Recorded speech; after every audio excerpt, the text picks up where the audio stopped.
आइए लेंस में किस प्रकार से प्रतिबिंब बनता है उसके बारे में आज इसको पढ़ते हैं। तो लेंस से बने प्रतिबिंब की रचना के नियम, तो इसमें क्या नियम है इसको देखते हैं।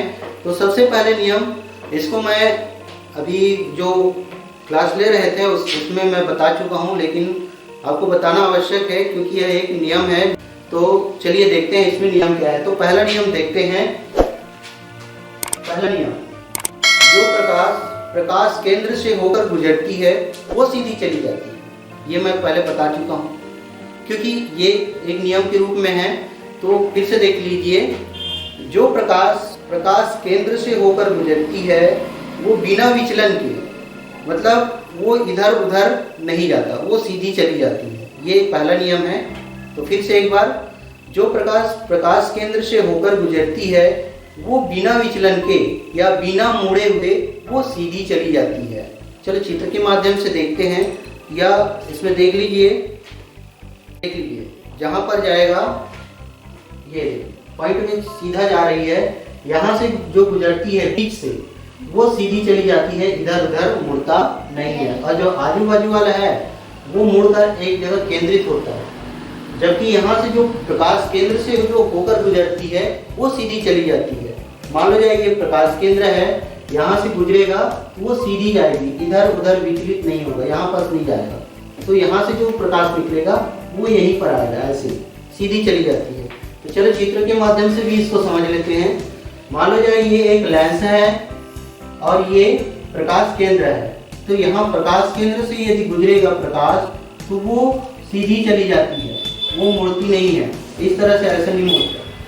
लेकिन यहाँ पर यदि देखते हैं किनारे पर जो प्रकाश पड़ती है यहाँ पर वो यहाँ पर एकत्रित हो जाती है मुख्य फोकस में, ऐसा तिरछा हो जाती है। जबकि प्रकाश केंद्र से जो गुजरती है वो सीधी चली जाती है, इधर उधर मुड़ती नहीं है। तो ये हुआ पहला नियम। और दूसरा नियम क्या है? दूसरा नियम ये है, जो प्रकाश किरण मुख्य अक्ष के समांतर आती है, मान लो जाए ये मुख्य अक्ष है, बीचों बीच ये मुख्य अक्ष है, ठीक है, दोनों तरफ है मुख्य अक्ष, और कोई प्रकाश यहाँ पर सीधी आती है, इसके समांतर बराबर कोई प्रकाश आ रही है, वो इसमें टकराने के बाद वो कहाँ होती है?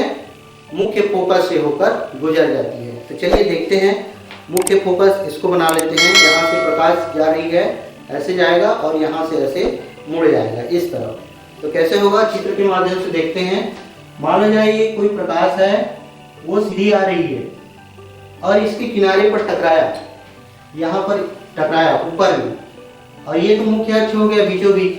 तो यहाँ से जैसे गुजरेगी ये इसमें टकराने के पश्चात में ये मुख्य फोकस से होकर गुजरती है, ऐसे चली जाती है। ये हो गया दूसरा नियम, ठीक है, ये दूसरा नियम और ये पहला नियम था, ठीक है।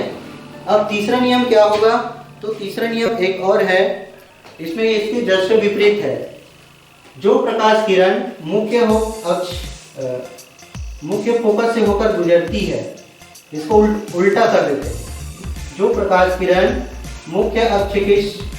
मुख्य फोकस से गुजरती है वो दर्पण से टकराने के, लेंस से टकराने के पश्चात वो मुख्य अक्ष के समांतर हो जाती है। ये तीन नियम हुआ। तो इसको फिर से समझ लेते हैं कैसे हुआ। तो पहला नियम है, जो प्रकाश किरण मुख्य प्रकाश केंद्र से होकर गुजरती है वो बिना विचलन के, बिना किसी से टकराए वो सीधी चली जाती है, या बिना मुड़े हुए वो सीधी चली जाती है। ये पहला नियम हुआ।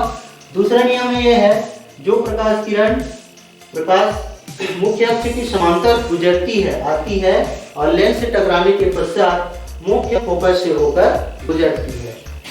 ये हो गया मुख्य फोकस, F दे देते हैं इसको नाम, यहाँ से होकर सीधी गुजरती है। ये हो गया दूसरा नियम। और तीसरा नियम ये है, मान लो जाए यहाँ से जो प्रकाश जो निकल रहा है उसको यहाँ से गुजारते हैं। तो यहाँ से जब गुजरती है, मुख्य अक्ष से जब गुजरती है तो वो लेंस से टकराने के पश्चात वो मुख्य अक्ष के समांतर हो जाती है। ये जस्ट दूसरा और तीसरा एक दूसरे के विपरीत होता है। इस तरह से ये तीन नियम हुए इसका।